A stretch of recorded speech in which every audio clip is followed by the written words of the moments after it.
Choix de base pilotable. Système d'entraînement. Dans cette capsule, portant sur le choix de la base pilotable, nous présenterons les composantes ainsi que les avantages et inconvénients des différents types de systèmes d'entraînement. Votre équipe fera ainsi un choix éclairé lors du remue-ménage en début de saison et évitera certains pièges stratégiques.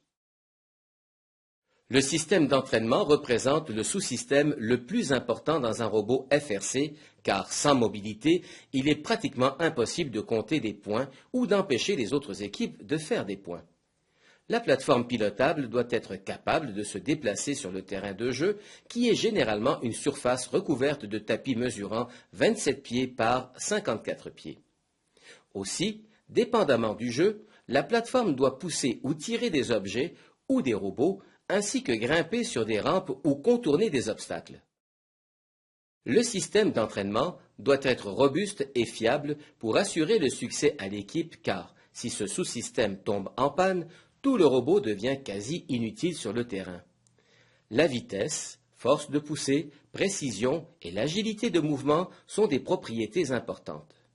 En fonction du jeu et de la stratégie adoptée par l'équipe, une de ces caractéristiques sera plus importante que les autres.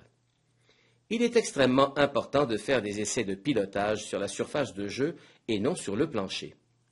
Le comportement d'une plateforme sur le plancher lisse ne ressemble pas du tout au comportement sur le tapis.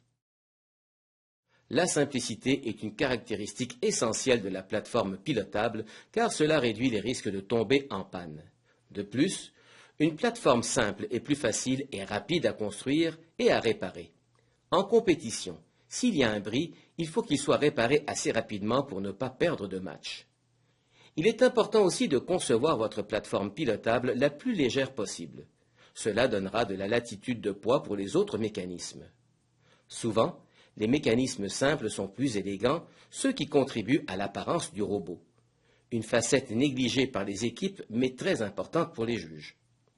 Généralement, les plateformes simples sont assez faciles à piloter. Les pilotes en seront reconnaissants. Les mécanismes les plus simples sont souvent les plus robustes. Sachez que le robot subira probablement beaucoup de stress mécanique, donc il faut le concevoir avec robustesse. Une astuce importante est d'utiliser des tiges de support ou structurelles de chaque côté pour éviter des avaries majeures sur le robot au cas où il serait renversé. La répartition du poids est très importante pour la performance de la plateforme pilotable. Il faut essayer de garder le plus de poids le plus bas possible. Essayez de répartir le poids sur les roues motrices. La batterie représente quasiment 10% du poids total. Étant l'élément le plus lourd du robot, elle peut contribuer à déplacer le centre de gravité du robot.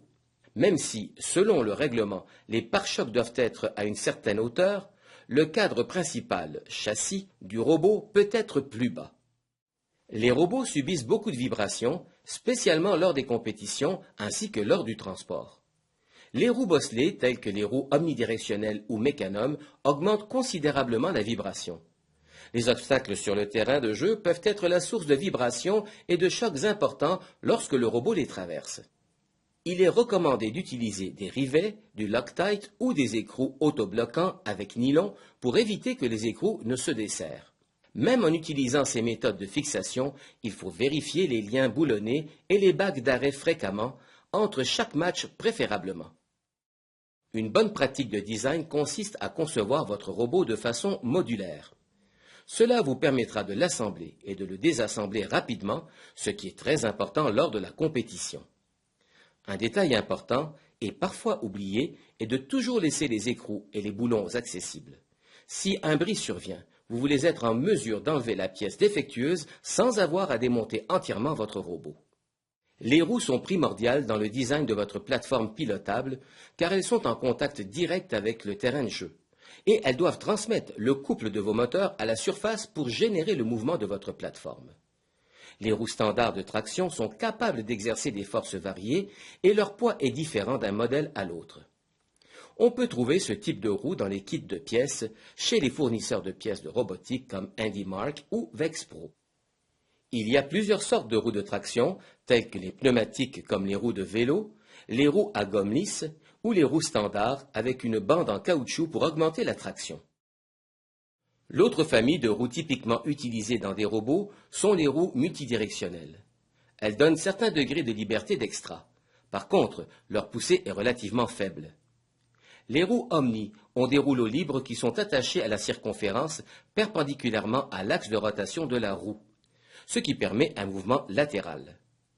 Les roues Mecanum ont aussi des rouleaux libres attachés à la circonférence, par contre, ils sont placés à 45 degrés par rapport à l'axe de rotation de la roue.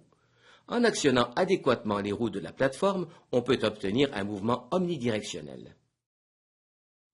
Il existe plusieurs types de bases pilotables. Les plus utilisés dans le cadre du programme FRC sont les bases à courroie ou tank style, la base Mecanum, le type Crab ou Swerve Drive, la base omnidirectionnelle ou holonome. 85% des équipes FRC utilisent la base à courroie car elle est facile à construire, fiable et facile à conduire. Dans cette base pilotable, les roues droite-gauche sont entraînées indépendamment, comme dans un char d'assaut, d'où l'expression tank style. Il peut y avoir 3 roues ou plus de chaque côté. Les roues centrales sont légèrement plus basses que les autres afin de servir de pivot et faciliter les virages au pilote. Les avantages de ce type de base sont simplicité de conception, construction et programmation, faible coût et elle peut atteindre de grandes vitesses ou force de poussée. On trouve facilement des plans standards et des variantes sur les sites de robotique.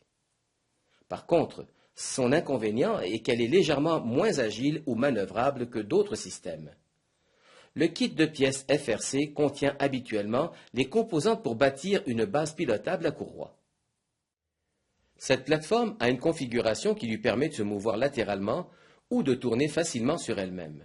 Chaque roue doit être entraînée indépendamment, donc il faut utiliser un minimum de 4 moteurs et de 4 roues Mecanum. Elle a pour avantage d'être très agile. Aussi, elle est facile à concevoir et à construire. Par contre, elle présente plusieurs inconvénients.